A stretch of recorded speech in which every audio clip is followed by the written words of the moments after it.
Daniel Carter stood in the sterile glow of the executive office, his worn janitor's uniform hanging loose on his 52-year-old frame. The clock on the wall read 8:15, the end of another long shift at Sinclair and Wallace, a financial giant he'd scrubbed floors for over 20 years. But tonight, he wasn't holding a mop.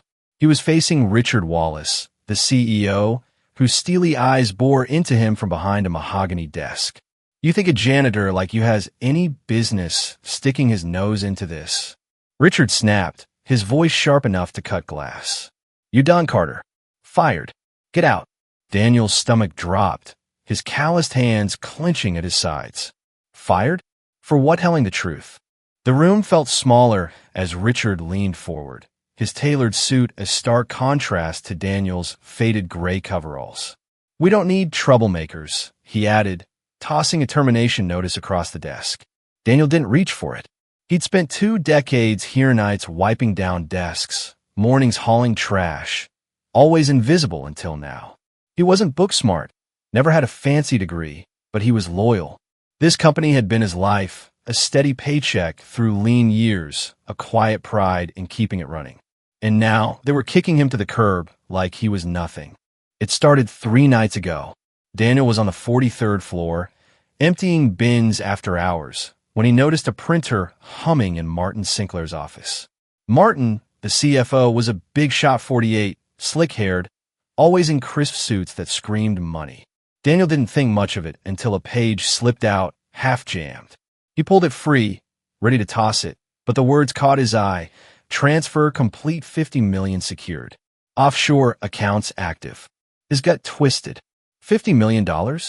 He'd heard rumors, budget cuts, layoffs, but this wasn't right. On instinct, he snapped a photo with his old flip phone, the grainy image burning into his mind. Daniel wasn't a snoop, but he couldn't unsee it. The next night, he stayed late again, poking around Martin's trash-shredded receipts, cryptic notes. Piece by piece, it clicked. Martin was skimming big time and hiding in places no one looked. Daniel didn't know the whole game, but he knew enough to send an anonymous email to Richard from a library computer. "Check your CFO's books," he'd typed, attaching the photo. He figured that'd be it, let the suits handle it. Instead, it blew up in his face. Martin must have traced it somehow, and now here he was, jobless, staring down the barrel of Richard's contempt. The walkout was a blur. The security guard, a kid half his age, escorted him to the lobby, muttering, "Sorry, man, orders." Daniel's locker was already cleared his spare boots, his thermos gone. 20 years, reduced to a cardboard box, shoved into his arms. He stepped into the cold March night, the Chicago wind biting through his thin jacket. He thought of his apartment, the rent due next week, the savings he didn't have. He'd never been rich, but he'd had dignity until tonight. Martin Sinclair's office light glowed high above, a smug beacon. Daniel knew the man saw him strut through the halls, barking orders, flashing that Rolex like a trophy. He'd always figured Martin was ruthless, but this? $50 million. Siphon off while Daniel mopped floors for $12 an hour? It wasn't just greed, it was a slap in the face to everyone who'd kept this place afloat. And Richard, the CEO Daniel had respected, had picked Martin's side without a second thought. He stopped at the curb, the termination paper crumpling in his fist. He could walk away, let it go, find another gig, keep his head down. But that email, that photo, sat heavy in his pocket. He'd stumbled onto a secret that could sink Sinclair and Wallace, or at least Martin. Daniel wasn't a hero, wasn't built for showdowns, but he'd be damned if he let them bury this. He straightened, his voice low but firm against the wind. "You don't get to do this and walk away clean."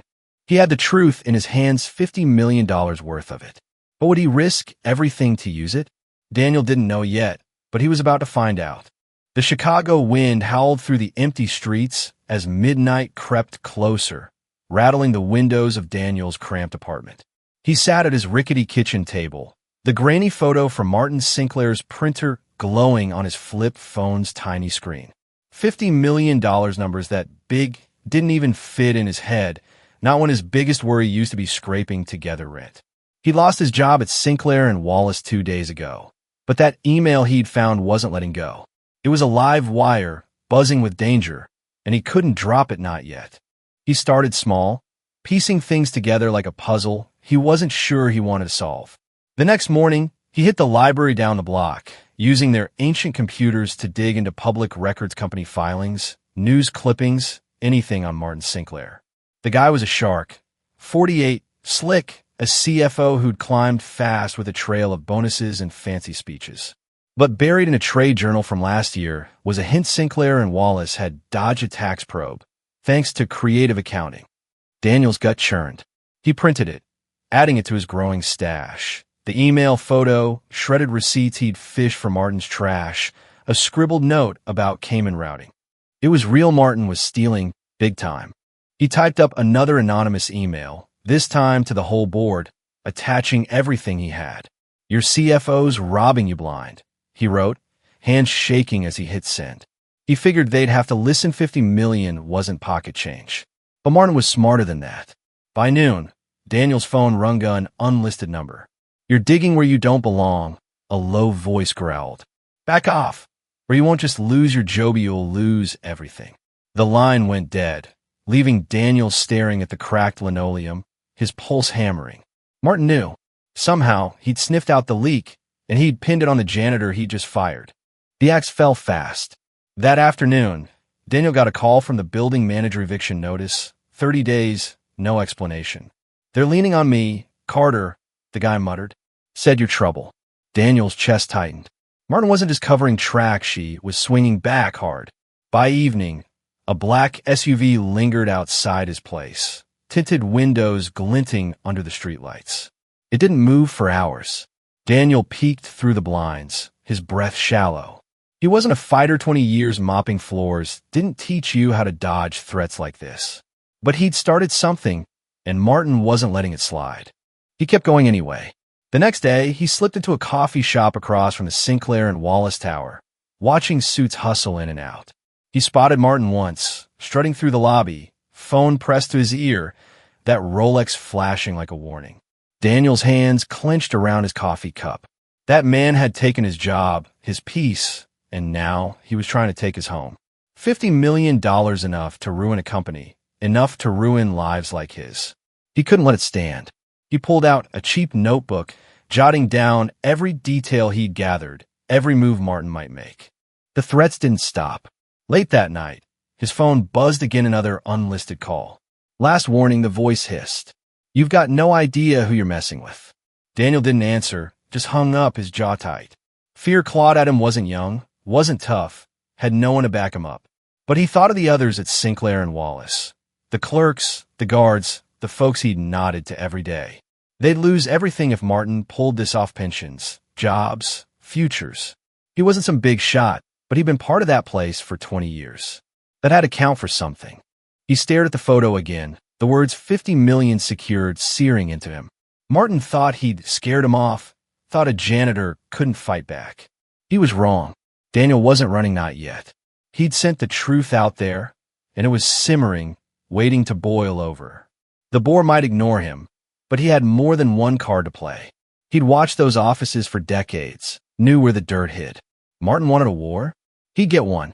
"Hey, if you've ever been treated unfair just for doing what's right, I'd love to hear about it in the comments," Daniel imagined saying, picturing his story reaching someone out there. "Means a lot if you stick around. Hit that like button if you're with me." He shook off the thought, refocusing. Martin was closing in, but Daniel wasn't out of moves. What would that slick CFO do when the heat turned up? He'd find out soon enough. Rain streaked the windows of the corner diner, blurring the Chicago skyline into a gray smear. Inside, the air smelled of fried eggs and stale coffee, a refuge from the storeman from the black SUV that had been tailing Daniel for days. He sat in a booth, his hands wrapped around a chipped mug, the weight of his choices pressing down. Losing his job at Sinclair and Wallace was bad enough, but the threats, phone calls, eviction notices had turned his life into a tightrope. He wasn't backing down, though.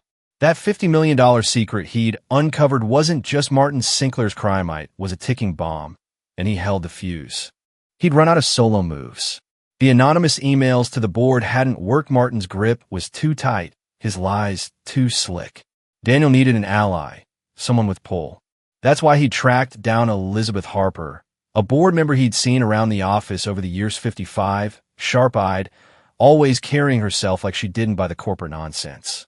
She'd never noticed him before, just another janitor in the background, but he'd noticed her, the way she questioned budgets, pushed back on cuts. If anyone listened, it'd be her. He'd slipped a note under her car wiper yesterday, his evidence list, a meeting time, this diner. She walked in at 10 sharp, shaking rain off her coat, her gray hair pulled back tight. She slid into the booth, her gaze skeptical. "You're the janitor they fired," she said. Not a question. Daniel nodded, sliding his notebook across the table. Photos, receipts, that damning email about 50 million secured. "Martin Sinclair stealing," he said, voice low. "Been at it for months, maybe years. $50 million funneled offshore. I got proof." Elizabeth's eyes flicked over the pages, her expression unreadable. "Why should I trust you?" she asked. "You could be bitter, faking this to get even." Daniel leaned forward, his hands steady despite the nerves. "I've been there 20 years, cleaned their floors, fixed their leaks, kept my head down. I don't want revenge, I want what's right.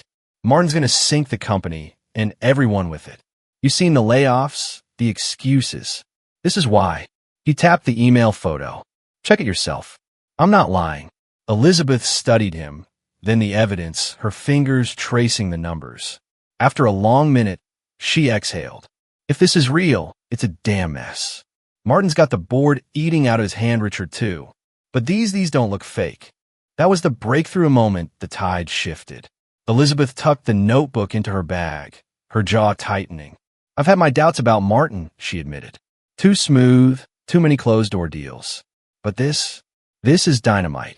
She'd spent years on the board, fighting to keep Sinclair and Wallace honest, only to be drowned out by Martin's charm and Richard's impatience.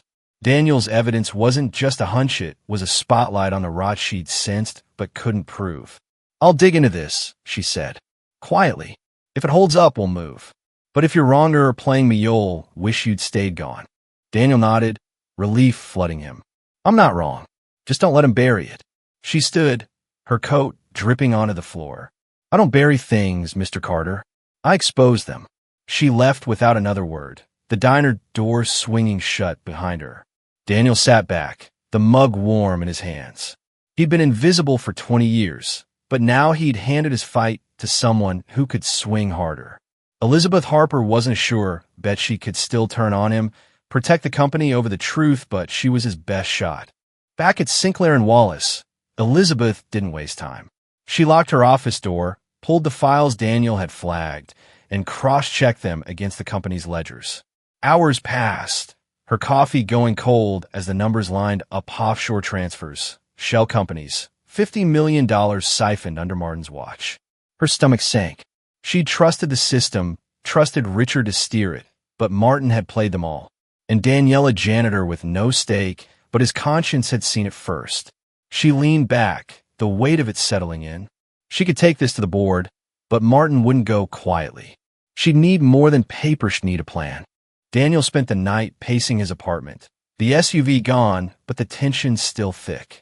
He'd crossed a line, given up his anonymity. If Elizabeth believed him, Martin's empire could crack.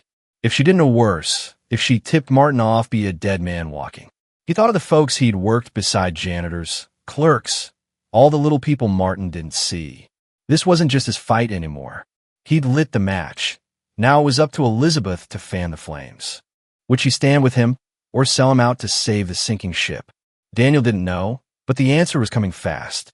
The boardroom at Sinclair and Wallace buzzed with tension, the kind that made the air feel thick and electric. It was late Friday afternoon, the Chicago skyline darkening beyond the floor-to-ceiling windows as Elizabeth Harper called the emergency meeting to order. She stood at the head of the table, her gray hair pulled tight, her voice cutting through the murmurs. "We've got a problem," she said, dropping a stack of financial records in front of the 10 board members. $50 million missing offshore accounts, shell companies, all tied to Martin Sinclair. The room erupted, eyes darting to Martin, who sat cool and composed, his Rolex glinting under the lights. He didn't flinch. "This is nonsense," Martin said, his tone smooth as silk. "Those are legitimate investments approved by Richard, tracked by my team. Someone's stirring trouble, and I'd bet it's that janitor we canned." He leaned back, a faint smirk playing on his lips, his 48-year-old confidence unshaken. Richard Wallace, the CEO, shifted in his seat, his steely gaze flickering between Elizabeth and Martin. "You've got proof, Harper?" he asked, voice low. Elizabeth nodded, sliding the email Daniel had found, the one bragging about $50 million secured, across the table. "Start here." The board pored over it, whispers turning to arguments. Martin countered fast, pulling up doctored logs on his laptop. "See? All accounted for. Carter's a nobody with a grudge fired in myself for snooping." A few heads nodded. Martin's charm had carried him this far, and old loyalties died hard. Elizabeth pressed on, her voice rising. "Then explain the Cayman transfers dates match, signatures yours. $50 million doesn't vanish by accident." Martin shrugged. "Clerical errors. We'll audit it, clear it up." He was slipping through, his lies greased with just enough doubt to muddy the water. Then the door banged open, and Daniel Carter walked Indian-invited, his janitor's boots scuffing the polished floor. Every eye snapped to him, shock rippling through the room. He held a cheap recorder, his 52-year-old frame steady despite the tremor in his gut. "No more audits," he said, voice rough but firm. "Listen to this." He hit play, and Martin's voice crackled out. "Move the 50 now if shore's locked. Wallace won't blink, board's clueless." It was a call with a shady partner, recorded off a discarded voicemail Daniel had salvaged from Martin's trash weeks ago. The board froze, the truth slamming down like a gavel. That was the twist. Daniel hadn't just brought papers. He'd brought Martin's own words, raw and undeniable. The CFO's smirk vanished, his face paling as the recording looped. "That's fake," he shouted, lunging for the device, but two board members grabbed his arms. Richard stood, his broad frame towering. "Sit down, Sinclair," he barked, his calm shattering. The room spun into chaos, accusations flying, paper scattering. Elizabeth locked eyes with Daniel, a nod of grim respect passing between them. He'd been invisible for 20 years, but now he'd flipped the table. Martin's escape was crumbling, but the fallout hit harder. The board turned on Richard next. "You let this happen, Wallace," one yelled.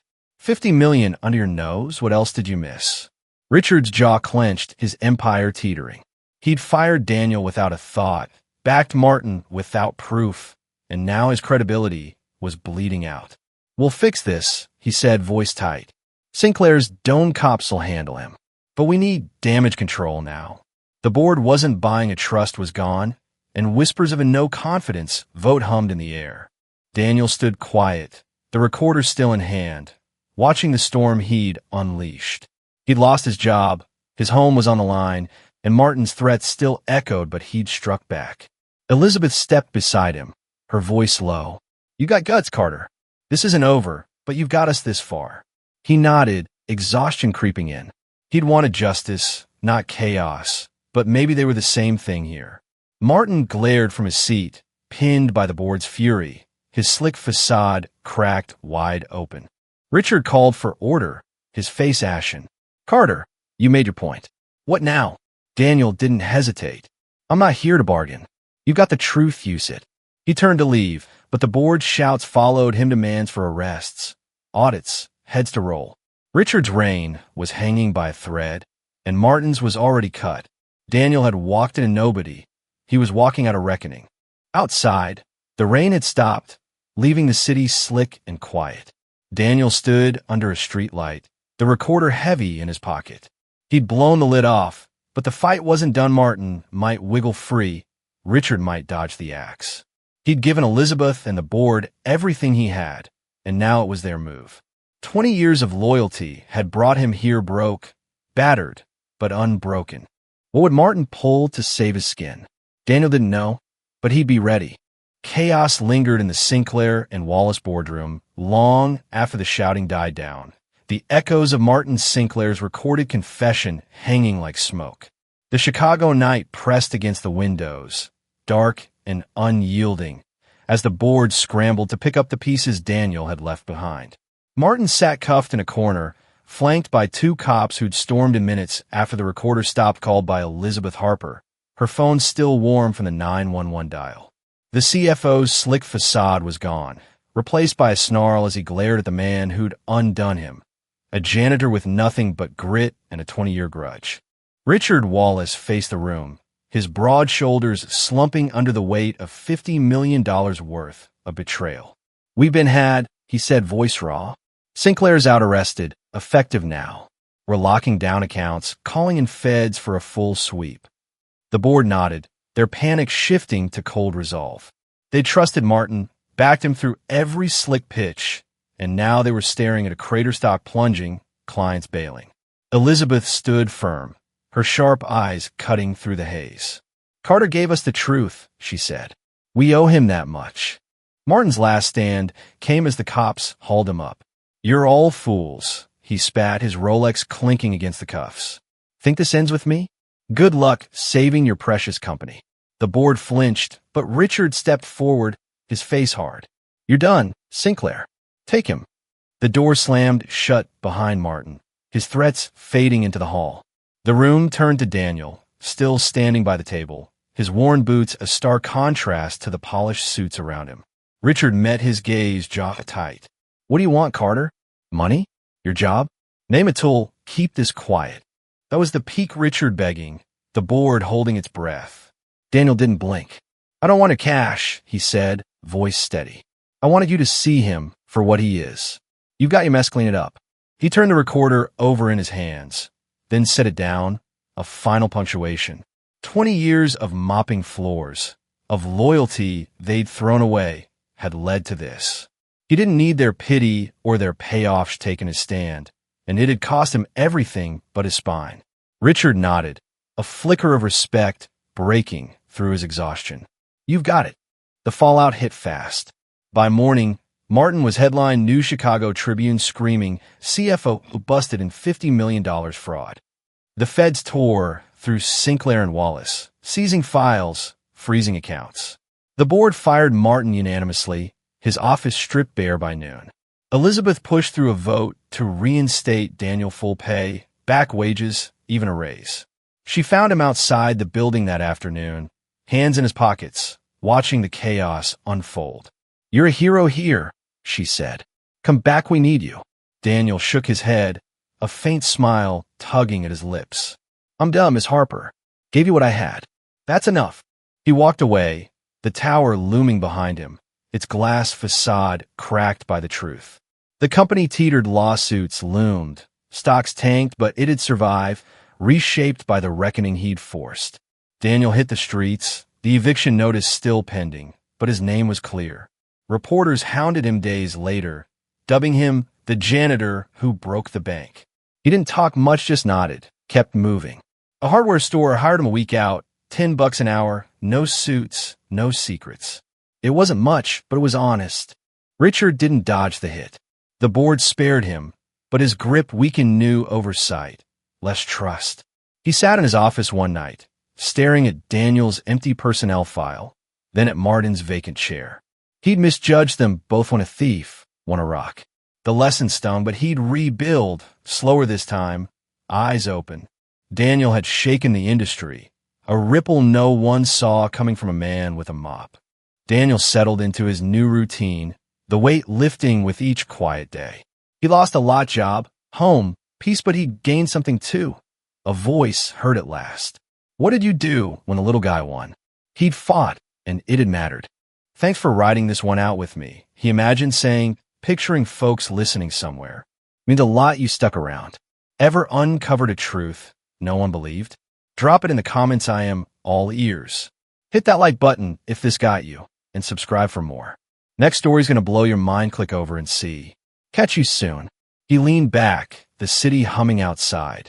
The fight was done, but the echoes carried on.